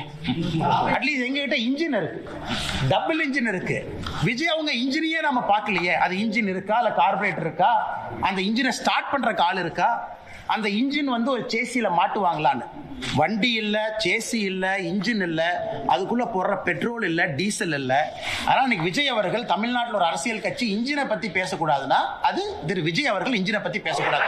ஒருவேளை 234 தொகுதியில கேண்டிடேட் போடுறாரு, ஒத்துக்கிற இன்ஜின் இருக்கு. 234 கேண்டிடேட்டும் மக்கள் ஏத்துக்கிறாங்க, அதுக்கு போடுற பெட்ரோல் இருக்கு. விஜய் வெளியே வீதி வீதியாக தெரு தெருவாக பிரச்சாரம் பண்றார், சேசி இருக்கு. மக்கள் ஓட்டு போட்டு ஒரு நல்ல சதவீதம் வர்றாரு, அந்த வண்டி ஓடுது. இன்ஜினே இல்ல, சேசி இல்ல, பெட்ரோல் இல்ல, டீசல் இல்ல. அவங்க எல்லாம் இன்னைக்கு பாரதிய ஜனதா கட்சியை பார்த்து டப்பா இன்ஜின், இந்த இன்ஜின்ங்கிறாங்க. அடுத்து திரு ஸ்டாலின் அவர்கள் சொன்னது எனக்கு டிஎம்கே எப்படின்னாங்கன்னா, ஐயா அந்த எல்லாம் ஓடி போயிட்டாங்கன்னா, அந்த ஸ்கூல் ஹாஸ்டல்ல, காலேஜ் ஹாஸ்டல்ல பாத்ரூம்ல போய் சில பேர் கிறுக்குவாங்க. இந்த கறிக்கட்டை எடுத்துட்டு போய் பாத்ரூம்ல கிறுக்குவாங்க. நம்மள இந்த பப்ளிக் பாத்ரூம் போனா கறிக்கட்டையில கிறுக்குவாங்க. இன்னைக்கு அந்த மாதிரி கிறுக்கக்கூடிய கட்சியாக திமுக மாறி இருக்கு. போஸ்டர் ஒட்டுறானுங்க, ஏமா ஒட்டுறானே தெரியாது. இந்த பாத்ரூம்ல கிறுக்கிறவன் அசிங்கமா இந்த காலையில் 2 மணிக்கு போய் இந்த பொது கழிப்படத்துல முகத்தை மூடிட்டு போய் கறிக்கட்டையில எழுதிட்டு வருவாங்க. இன்னைக்கு திமுக கார டப்பா இன்ஜின் ஒட்டுறானா, காலையில முகத்தை மூடிட்டு போய் ஒட்டிட்டு வர்றான். ஏன்னா உனக்கே தெரியும் நீ ஒட்டுறதே ஒரு நான்சென்ஸ்னு. தமிழ்நாடு மக்கள் அதை ஏத்துக்க மாட்டாங்கன்னு தெரியும். அதனால இவங்க சும்மா போய் போஸ்ட் ஒட்டுட்டோம். நேத்து பார்த்தேன் சென்னையில இந்த பட்ஜெட்ல தமிழ்நாட்டுக்கு அல்வா கொடுத்துட்டாங்கன்னு. ஒரு அல்வா வாங்கி கொடுத்தது எப்படி இருந்துச்சுன்னா, டிஎம்கே ஆட்சி 5 வருஷம் முடிஞ்சு தமிழ்நாட்டு மக்களுக்கு அல்வா கொடுத்ததாகத்தான் நான் பார்த்தேன். சென்னை முழுவதுமே ஒரு கையில் ஒரு போஸ்டர் வச்சுக்கிட்டு அல்வாவை கொண்டே வீடு வீடா கொடுத்துக்கிட்டு இருந்தாங்க. அதனால முதலமைச்சர் அவர்கள் கஷ்டப்பட்டாரு, அப்படி இப்படின்னு பண்ணார். ஆனா ஒண்ணுமே கிரவுண்ட் லெவல்ல ரிஃப்ளெக்ட் ஆகல. சட்டம் ஒழுங்கு தரிகிட்டு போயிருக்கு. இதெல்லாம் இன்னும் ஒரு 50-60 நாள் தானா. நீங்களும் பார்க்க போறீங்க, நாங்களும் பார்க்க போறோம். தமிழ்நாட்டில் அமைந்தது பாஜக தலைமையிலான கூட்டணி தான் அப்படின்னு சொல்லிட்டு 6 மாதத்துக்கு முன்பு நீங்க அந்த பேரே சொல்லாம சொல்லிட்டு தேசிய தலைமையிலான கூட்டணி தான். அதே விஜய் சொல்லியிருக்காரு அப்படிங்கிற போது அந்த அமைப்பு தான் இருக்கா தமிழ்நாட்டில். அண்ணா ஒரு விஷயத்தை புரிஞ்சுக்கணுங்கண்ணே, நாங்கள் எல்லாமே ஒரு கட்சியினுடைய தொண்டர்கள். விருப்பு வெறுப்பு இருந்தாலும் கூட எங்களுடைய தலைவர்கள் முடிவு செய்த பிறகு நாங்கள்லாம் களத்தில் பாடுபடுறோம். தமிழகத்தில் இருப்பது அனைத்து இந்திய அண்ணா திராவிட முன்னேற்ற கழகம் தலைமையிலான தேசிய ஜனநாயக கூட்டணி. இந்த எலெக்ஷனுக்கு போறோம். இதற்கு முந்தைய முதலமைச்சர், இன்றைய முதலமைச்சருடைய வேட்பாளராக இருக்கக்கூடிய அண்ணன் எடப்பாடி பழனிசாமி அவர்கள் தலைமையில் நாங்கள் போறோம் களத்துக்கு. இதை நம்முடைய தலைவர்கள் எல்லாம் முடிவு பண்ணிட்டாங்க. எதுக்கு பிரச்சாரம் நடந்தாச்சு, கீழே எங்க தொண்டர்கள் வீதி வீதியாக தெரு தெருவாக வேலை பார்க்கறாங்க. இன்னைக்கு விஜய் அவர்கள் எப்படின்னாங்கன்னா, நான் ஏற்கனவே சொன்னேன்னா அவரை சும்மா நான் தேவையில்லாம ஒரு குற்றம் சுமத்த விரும்பல, அரசியலுக்கு வந்திருக்கிறாங்க, பண்ணட்டும். ஆனா இன்னைக்கு பேசும் பொழுது அவருக்கு என்னன்னா, மக்கள் கைத்தட்டணும், விசில் அடிக்கணும், அவங்க ஏதாச்சும் ஆரவாரமா பேசணும். அதற்காகத்தான் விஜய் அவர்களுடைய பேச்சு இருந்ததாகத்தான் நான் பார்க்கிறேன். அது ரொம்ப சப்ஸ்டன்ஸா மக்களை சிந்திக்க வைக்கிற அளவுக்கு, எதற்காக நான் இத்தனை கட்சிகளை தாண்டி உங்களுக்கு ஓட்டு போடணும், உங்க பாலிசி என்ன, உங்க ப்ரோக்ராம் என்ன, நீங்க தமிழ்நாட்டுக்கு என்ன செய்ய இதுவரைக்கும் செய்யாத என்ன செய்ய போறீங்க அப்படிங்கிறத நான் பார்க்கலீங்கன்னா. ஸோ விசிலுக்காக ஒரு கைத்தட்டலுக்காகத்தான் விஜய் அவர்கள் பேசினாங்க. அதில் தான் அந்த கூட்டணியை பற்றி பேசினதாக மட்டும்தான் நான் பார்க்குறேன். அதில் ஒரு சப்ஸ்டன்ஸும் ஒரு டெப்த்தும் தமிழ்நாட்டு மக்களை சிந்திக்கக்கூடிய விதத்தில் இருந்ததா நான் பார்க்கல. அதனால் அதை அப்படியே கடந்து நாம போயிடலாம். எல்லோருக்குமே தெரியும், 4 பேர் 4 சொல்லத்தான் செய்வாங்க. அதை பற்றி எங்களுக்கு கவலை இல்லை. சமமான கல்வி, பாஸ்மார்க் எதிர்ப்பு, இந்த தேர்தல் அதுல கேட்க முடியுமா? பாஜக தேர்தல் அண்ணா, இன்னைக்கு எங்களுடைய முன்னாள் மாநில தலைவர், முன்னாள் ஆளுநர் அக்கா தமிழிசை அவர்கள் தமிழ்நாடு முழுவதுமே இன்னைக்கு சுற்றுப்பயணம் செய்ய இருக்கிறாங்க. அந்த குழுவோடு மக்களுடைய எண்ணங்களை பிரதிபலிக்கக்கூடிய வகையில் வண்டிகள் இன்னைக்கு எல்லா மாவட்டத்துக்கு போயிருக்கு. அதில் மக்கள் இன்னைக்கு அந்த பெட்டியில் போட போகிறாங்க என்ன வேணும். நாங்கள் உறுதியாக இருக்கின்றோம், ஒரு ஆரோக்கியமான தமிழ்நாட்டை எடுத்துகிட்டு போகணும். அதே நேரத்தில் இன்னைக்கு அனைத்து இந்திய அண்ணா திராவிட முன்னேற்ற கழகம் அவங்க ஒரு தேர்தல் அறிக்கையை கொண்டு வர போறாங்க. பாரதிய ஜனதா கட்சியினுடைய தேர்தல் அறிக்கை. இது சம்பந்தப்பட்ட தலைவர்கள் கலந்து பேசி அதை வெளியே கொண்டு வரணும். அது என்னுடைய இலாக்கா இல்லை, என்னுடைய சப்ஜெக்ட் இல்லை.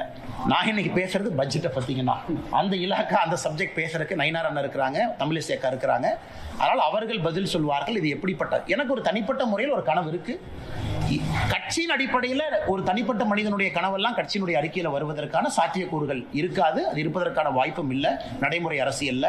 அதனால் 2026 தேர்தல் அறிக்கையை பொறுத்தவரை ஒரு கட்சி அலையன்ஸை லீட் பண்றாங்க. மற்ற கட்சிகள் தேர்தல் அறிக்கையை தயாரிக்கும் பொழுது பிரச்சனை இல்லாத அளவுக்கு அந்த அறிக்கை இருக்கணும். அதெல்லாம் பக்குவப்பட்ட தலைவர்கள் இருக்கிறாங்க. அதை அவர்கள் முறையாக கொண்டு வருவாங்க. அந்த சம்பந்தப்பட்ட தலைவர்கள்ட்ட நீங்கள் அந்த கேள்வியை கேட்குமாறு அன்போடு கேட்டுக்கொள்ளுங்க. இன்னைக்கு வந்து அண்ணன் கேள்வியை கேட்கலாம். உங்களுக்கு ஒரு வாய்ப்பு ராகுல் காந்தி பெரிய ஸ்டேட்மெண்ட் பேசினார். நரேந்திர மோடி ஒரு பிஎம், அவர் எஸ்கேப் ஆயிட்டாரு, அமித்ஷா எஸ்கேப் ஆயிட்டாங்க. சைனா பத்தி எழுதாத புத்தகம் பத்தி ஒரு ஸ்டேட்மெண்ட் கொடுத்தாங்க. ஆனா நேற்று நம்முடைய மாண்புமிகு எதிர்க்கட்சி தலைவர் ஐயா ராகுல் காந்தி அவர்கள் பாராளுமன்றத்தில் ஒரு சர்ச்சைக்குரிய பேச்சிருக்கிறாங்க. என்ன பேசியிருக்காங்கன்னா, நம்முடைய இதற்கு முன்பு ஆர்மியினுடைய சீஃபாக இருந்த ஜெனரல் நாரான்வே அவர்கள் ஒரு புத்தகத்தில் எழுதியிருந்தாங்க. 2020 சைனாவுடைய இன்ஃபென்ட்ரி பிரிகேட் அவங்க மூவ் பண்ணி லடாக் நோக்கி வரும் பொழுது நான் இவங்களுக்கு ஃபோன் பண்ணேன், அவங்களுக்கு ஃபோன் பண்ணேன். ஸோ ராகுல் காந்தி அவர்கள் பாராளுமன்றத்தில் ஒரு எதிர்க்கட்சி தலைவராக பேசும் பொழுது ஜெனரல் நரான்வே அதை பற்றி சொல்லியிருக்கணும், ஒரு புத்தகம் இருந்திருக்கணும். அதற்கு அமித்ஷாஜி அவர்கள், நம்முடைய உள்துறை அமைச்சர் அவர்கள் பாராளுமன்றத்திலே பதில் கொடுத்தாங்க. அந்த மாதிரி புத்தகமே இல்லை, அந்த மாதிரி அவங்க எழுதவே இல்லை, அந்த மாதிரி நரான்வே எங்கேயும் சொல்லவே இல்லை. இது ஏதோ ஒரு மேகசின்ல யாரோ எழுதுனதை எப்படி வந்து எதிர்க்கட்சி தலைவர் ஒரு புத்தகம் நீங்க பேசலாம்? அதே ஒரு குற்றம் பாராளுமன்றத்தில். Because misguiding the parliament of India, misguiding the people of our country. ஆனால் ராகுல் காந்தி அவர்கள் பாராளுமன்றத்தில் நேற்று பேசியது பச்சை பொய், அது எல்லாருக்குமே தெரியும். அது அன்சப்ஸ்டான்ஷியேட்டட், அன்வெரிஃபைடு அலிகேஷன். அதை நாராயண்வி அவர்கள் சொல்லி இருந்தால் பதில் நாங்கள் சொல்றோம். இல்ல ஜெனரல் அவங்க பப்ளிஷ் பண்ணிருக்கக்கூடிய புக்ல அது இடம் பெற்றிருந்தால் அதற்கான பதிலை நம்முடைய அரசு கொடுப்பதற்கு கடமைப்பட்டிருக்கிறோம், கொடுக்கிறோம். ஆனா 1008 மேகசின்ல 10,000 பேர் எழுதுவாங்க. ஒரு மேகசின்ல வர்ற ஒரு கருத்தையும் நம்ம பதில் சொல்லிட்டு இருந்தா பாராளுமன்றத்தில் இது மட்டும்தான் நம்ம செய்யணும். ஆனால் மாண்புமிகு எதிர்க்கட்சி தலைவர் அவர்கள் நேற்றே பாராளுமன்றத்தில் நம்முடைய கட்சியை சார்ந்த மூத்த தலைவர்கள் அதற்கு பதிலடி கொடுத்தாங்க. நாட்டு மக்கள் முன்பு உண்மையும் வச்சிருக்கோம். இன்னைக்கு இவ்வளவு பேர் நாம் இருக்கோம். ராகுல் காந்தி அவர்கள் சொன்னது உண்மையா இருந்தா இன்னாரும் அந்த புக்கை நீங்க போட்டிருப்பீங்க, இன்னாரும் அந்த மேஜரை போய் நீங்க இன்டர்வியூ பண்ணிருப்பீங்க, இன்னாரும் அந்த மேஜர் ஜெனரல் இன்னாரும் நீங்க இவ்வளவு விஷயம் சொல்லியிருப்பீங்க. எதுவுமே இல்லை, ஒரு பச்சை பொய்ய பாராளுமன்றத்தில் சொல்றாங்க.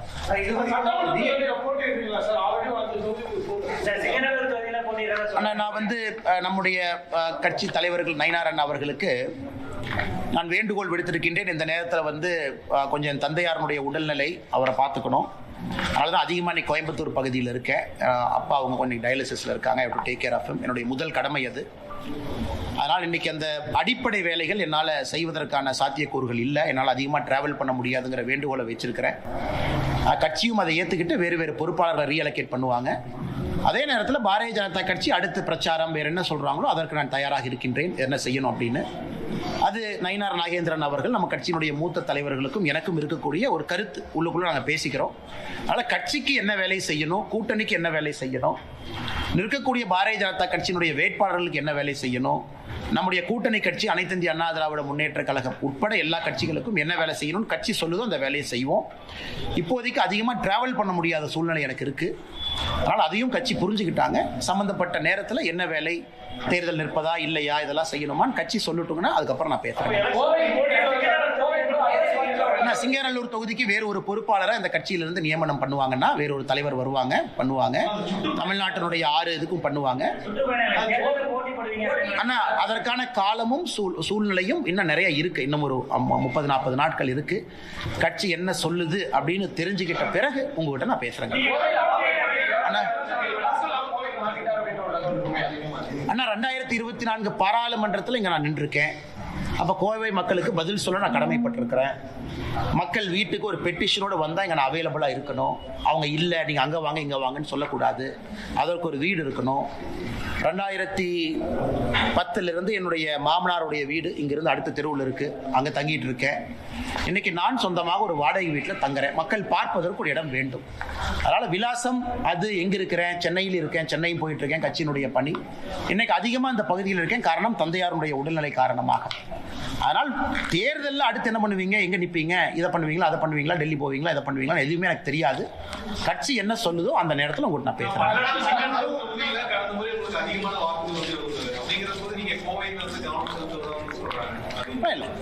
கோயம்புத்தூர்ல பாரதிய ஜனதா கட்சி அனைத்து இந்திய அண்ணா திராவிட முன்னேற்ற கழகம் கூட்டணி அங்க வெற்றி பெறணும். அது நம்முடைய தொண்டனாக நம்முடைய கடமை. இங்க நமக்கு ஒரு சிட்டிங் எம்எல்ஏ இருக்கிறாங்க. கோயம்புத்தூர் தெற்கு தொகுதியில வானதி ஸ்ரீனிவாசன் அவங்க இருக்கிறாங்க. அவர்கள் மறுபடியும் கட்சி அக்காவை நில்லுங்கன்னு சொல்லும் பொழுது அக்கா வெற்றி பெற்று மறுபடியும் பெரிய அளவில் அவங்க போகணும்.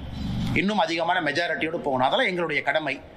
அதே நேரத்தில் பாராளுமன்ற தேர்தல், இதற்கு முன்பு வேறு காலகட்டத்தில் பாரதிய ஜனதா கட்சியினுடைய வளர்ச்சி, இதெல்லாமே அனைத்து இந்திய அண்ணா திராவிட முன்னேற்ற கழகத்தினுடைய சட்டமன்ற உறுப்பினர்கள் நிறைய இருக்கிறாங்க. அதனால் இந்த பகுதி முழுவதுமே தேசிய ஜனநாயக கூட்டணி வெற்றி பெற வேண்டும். அதான் எங்களுடைய அடிப்படை நோக்கம். இல்லை இண்டிவிஜுவல் அம்பிஷன், தனிப்பட்ட ஒரு எண்ணம் அப்படிங்கிறது இங்கே கிடையாது. 2026 பொறுத்த வரைக்கும் அது தெளிவாக இருக்கு. யார் முதலமைச்சர் ஆகணும் தெளிவாக இருக்கு. கட்சி யாருக்காக வேலை பார்க்குது தெளிவாக இருக்கு. அகில இந்திய தலைவர்கள் என்ன சொல்லியிருக்கிறாங்க அதுவும் தெளிவாக இருக்கு. அதற்காக நாங்கள் எல்லோரும் வேலை பார்க்குறோம். கட்சி தொண்டர்களை பொறுத்தவரை அண்ணாமலையும் ஒரு தொண்டன் தான். கட்சி தொண்டர்களோடு இணைந்து பணிபுரியணும். அதனால் என்ன கட்சி சொல்லுதோ கேட்பதற்கு நாம் கடமைப்பட்டிருக்கிறோம். அதனால் இன்னும் ஒரு மாதம் சரியான நேரத்தில் உங்கள்கிட்ட பேசுகிறேங்க.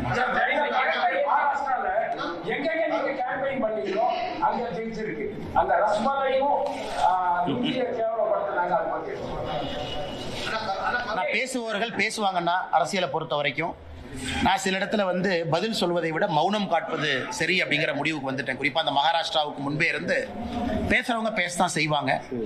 அதனால் நம்ம திரும்ப நான் இப்போ கூட ஐஐடி மும்பை ஒரு ஃபெஸ்ட்டு கூப்பிட்டுருக்காங்க. 2-3 கமிட்மெண்ட்ஸ் இருக்குங்கன்னா இது அப்பாவோட உடல்நிலைக்காக இந்த மாதம் கொஞ்சம் குறைச்சிருக்கேன். நான் மும்பைக்கு விரைவில் போகத்தான் போகிறேன். அது அரசியல் கட்சிகள் பேசுகிறாங்க, அதை தாண்டி அவங்களும் போயிடுவாங்கன்னு நான் நம்புகிறேன். அவங்களும் அந்த ஹீட்டட் ஆர்கியூமெண்ட்டாக அந்த சூட்டோடு சூட்டாக பேசியிருப்பதாக நான் பார்க்கின்றேன். ஒரு அரசியல் கட்சியில் இருக்கிறவங்க அடிப்படை வெறுப்பில் ஒரு கட்சி நடத்த முடியாதுங்கண்ணா. மேடையில் மைக்கில் பேசியிருந்தாலும் கூட ஒரு அடிப்படை வெறுப்பு உணர்வில் நான் சவுத் இந்தியாவை மதிக்க மாட்டேன், நான் தமிழ்நாட்டை மதிக்க மாட்டேன், நான் வேட்டி கட்டவங்களை மதிக்க மாட்டேன்னு ஒரு அரசியல் கட்சியில் ஒரு தலைவர் பேசக்கூடாது. பேசினா தவறு. அதனால் அதை ஹீட்டட் ஆர்கியூமெண்ட்டை ஒரு மேடை பேச்சாக மட்டும் பார்த்துவிட்டு அவர்களும் அதை கடந்து சென்றிருப்பார்கள் என்று நான் நம்புகின்றேன். ரொம்ப ஆச்சரியமா இருக்கு எனக்கு. ஏன்னா நியூஸ் 24/7 நியூஸ் தமிழ் 24/7 உடைய ரிப்போர்ட்டர் திரு கதிரவன் அவர்கள், பேர் சரியா தான் சொல்றேன், கதிரவன் அவர்கள் அவங்கள மிரட்டி கிட்னாப் பண்ணி கூட்டிட்டு போய் 3 மணி நேரம் 4 மணி நேரம் ஆகி அடிச்சு வெளியே வர்றாங்க. ஆனால் கரூர் காவல்துறையினுடைய கண்காணிப்பாளர் அவர்கள் ஒரு பத்திரிகை அறிக்கை கொடுக்குறாங்க. அது வேற ஏதோ மாநிலம் மாதிரி இருக்கு. படிச்சா எதுவுமே நடக்கல. அதாவது அவர் அந்த அறிக்கையை படிச்சா எப்படி இருந்ததுன்னா, ரிப்போர்ட்டரே கல் எடுத்து தலையில் அடிச்சுக்கிட்டு, அவரே போய் மண்ணில் படுத்து உருண்டு, அவரே போய் ஹாஸ்பிட்டலில் படுத்து எந்திரிச்சு, அவரே வர்றதுக்கான ரிப்போர்ட்டர் பைத்தியமா? அதனால் இந்த காவல்துறையினுடைய அறிக்கையை பார்க்கும் பொழுது எப்படி ஒரு காவல்துறை கண்காணிப்பாளர் இப்படிப்பட்ட அறிக்கையை கொடுக்க முடியும்? அன்னைக்கு சம்பவம் நடந்ததிலிருந்து தமிழ்நாட்டினுடைய எல்லா மீடியாவும் கண்கொத்தி பாம்பா அந்த ஏரியாவில் இருக்கிறீங்க. ரியல் டைம் கவர் பண்றீங்க, பல ஆடியோவை ரிலீஸ் பண்றீங்க, குவாரிக்கு போறீங்க, ஹாஸ்பிட்டல்ல இருக்கீங்க. இவ்வளவு நடந்தும் கூட ஒரு காவல்துறை கண்காணிப்பாளர் எதுவுமே நடக்காத அளவுக்கு எதுவுமே நடக்கல, பச்சை பொய்னு. பச்சை பொய்யா இருந்தா எங்க மேல கேஸ் போடுங்க ஐயா. நாங்களாம் பேசணும்ல, ஆதரவா பேசணும், எங்க மேல கேஸ் போடுங்க, கோர்ட்டுக்கு எல்லாம் டாக்குமெண்ட் கொண்டு வாங்க பார்க்கலாம். அதனால இன்னைக்கும் திராவிட முன்னேற்ற கழகத்தை பொறுத்தவரை ஒரு எம்எல்ஏவை காப்பாற்றணும். அந்த எம்எல்ஏ தொடர்ந்து சர்ச்சையில, ஒரு சர்ச்சையிலிருந்து ஒரு சர்ச்சை, அதுல இருந்து அடுத்தது கல்குவாரி யார் பேர்ல இருக்கு, அதை யார் டாமினேட் பண்றாங்க எல்லாத்துக்குமே தெரியும். தமிழ்நாடு முழுவதும் இல்லீகல் மைனிங்கை பத்தி தெரியும். அதனால எல்லாத்தையுமே இன்னைக்கு வந்து ஒரு முழு பூசணிக்காயை மறைச்சு வச்சுக்கிட்டு காவல்துறை அறிக்கையின் மீது அறிக்கை கொடுப்பது வேடிக்கையா இருக்கு. ஆனா எல்லா நண்பர்களுக்கும் நன்றிங்க. அப்பனா செய்தித்துறை அமைச்சர் அந்த துறையில் இருப்பதற்கே லாயக்கில்லை நாம சொல்லணும். ஆனா நீங்க அமைச்சரா இருக்கிறதே தெரியலன்னா கிளம்புங்கன்னு சொல்லணும். ஒரு செய்தித்துறை அமைச்சர் இவ்வளவு மீடியால வருது, அவங்ககிட்ட ஒரு மானிட்டரிங் கமிட்டி இருக்கும். எல்லா செய்தித்துறை அமைச்சர் ஆபீஸ்ல உங்க டிவி எல்லாம் பாக்குற ஆள் இருப்பாங்க. அண்ணா ஃபிளாஷ் நியூஸ் போடுறாங்க அமைச்சர்கிட்ட சொல்லுவாங்க. அவர் சம்பந்தப்பட்ட இலாக்காக்கு போன் பண்ணி அண்ணா என்ன உண்மைன்னு கேட்டுக்க வேண்டிய பொறுப்பு இருக்கு. இவ்வளவு நடந்தும் கூட ஒரு செய்தித்துறை அமைச்சர் என்ன நடக்குதுன்னே தெரியலனா அந்த செய்தித்துறை அமைச்சர் அந்த பொறுப்புக்கு இருக்கக்கூடிய தகுதியான நபரான்னு நான் கேட்கிறேன். அது உங்க கடமை. ஊடகத்துறையை மானிட்டர் பண்றது உங்க கடமை, ஊடகத்துறைக்கு ஹெல்ப் பண்றது உங்க கடமை. ஒரு ஃபிளாஷ் நியூஸ் வந்தா ரியாக்ட் பண்ண வேண்டியது உங்க கடமை, மாநில அரசுக்கு பேசி அறிக்கை கொடுக்க வேண்டியது உங்க கடமை. இதையெல்லாம் நாங்க திமுகவின் மீது குற்றம் சுமத்தினா உடனே அறிக்கை வரும், நைட் 2 மணிக்கு அறிக்கை வரும். ஆனா ஒரு நியூஸ் ரிப்போர்ட்டர் தூக்கிட்டு போய் அடிச்சிருக்காங்கன்னு இவ்வளவு தூரம் பேசினதுக்கு அப்புறம் கூட எனக்கு தெரியலன்னு சொன்னாங்கன்னா எப்படி ஏத்துக்க முடியும்? அதனால் ஸ்ரீரங்கத்தினுடைய தொகுதி மக்கள் அதை பார்த்துக்கிட்டு தான் இருக்கிறாங்க, அந்த பகுதியினுடைய மக்கள் அதை பார்த்துக்கிட்டு தான் இருக்கிறாங்க. கரூர் மக்களும் இதை பார்த்து கொண்டுதான் இருக்கின்றார்கள். காவல்துறையினுடைய அட்டூழியம், 41 பேர் இறந்ததிலிருந்து காவல்துறையினுடைய செயல் நடவடிக்கை எல்லாத்தையும் பார்த்துட்டு இருக்கிறாங்க. 2026 தேர்தல் அதற்கு பதில் சொல்லும்.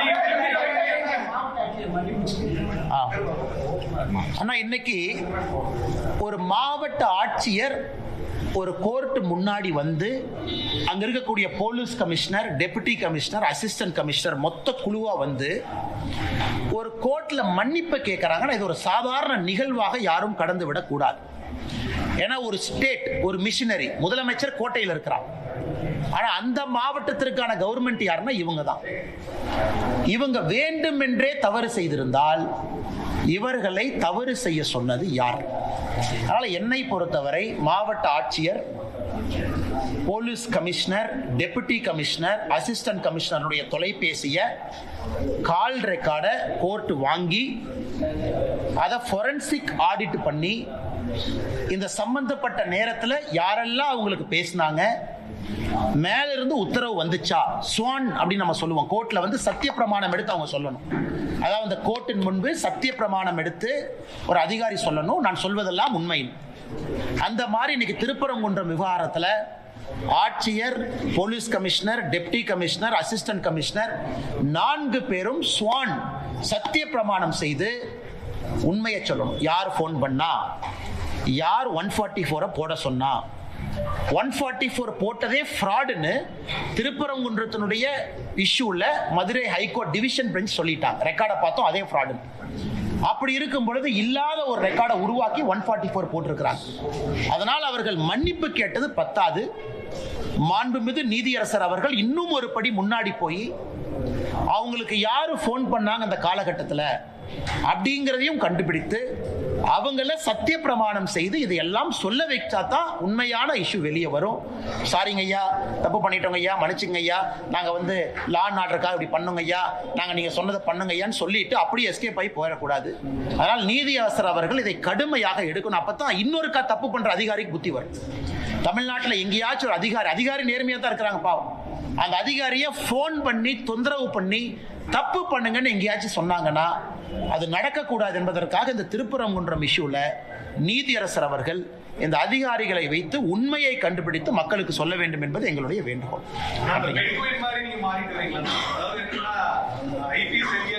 அரசியல் கட்சியில வந்து அதிகபட்சமே வந்து மக்கள் முன்னாடி போட்டிட்டு வெற்றி பெற்று மக்களுக்கு சேவை செய்யறதா, நான் வந்து கட்சி என்ன சொல்றதோ நான் செய்யறேன். அதே சமயம் வந்து அரசியல்ங்கிறது நீங்க முன்னாடியே பல இடத்துல சொல்லியிருக்கீங்க, நான் ஐபிஎஸ் ஆவே இருந்திருக்கலாம் அப்படிங்கிற மாதிரி அப்படி சொல்லி அப்படிலாம் எங்கேயும் சொல்லிங்கன்னா நான் கேட்டதுக்காக நான் சொல்றேன். இப்போ ஏன் எல்லாம் பெண்குயின் பேசுறீங்க அப்படின்னா, அந்த ஒரு பெண்குயின் அது தனியாக அதனுடைய பாதையை தேர்ந்தெடுத்து அந்த பெண்குயின் தனியாக போனதுனால இன்னைக்கு எல்லாருமே திடீர்னு அந்த ஒத்த பெண்குயினை பார்க்குறாங்க. ஆனால் அது வந்து 2017 வந்து அந்த டாக்குமெண்ட்ரி 8 வருஷமா அந்த பெண்குயின் எல்லாம் மறந்துட்டாங்க. இன்னைக்கு எல்லாரும் அந்த பெண்குயின், அந்த ஒத்த பெண்குயின் எங்கேயான்னு எல்லாம் கேட்குறாங்க. ஆனால் சில நேரத்தில் அந்த ஒத்த பெண்குயினாக இருப்பதும் தவறில்லை என்று தான் நினைக்கிறேன்.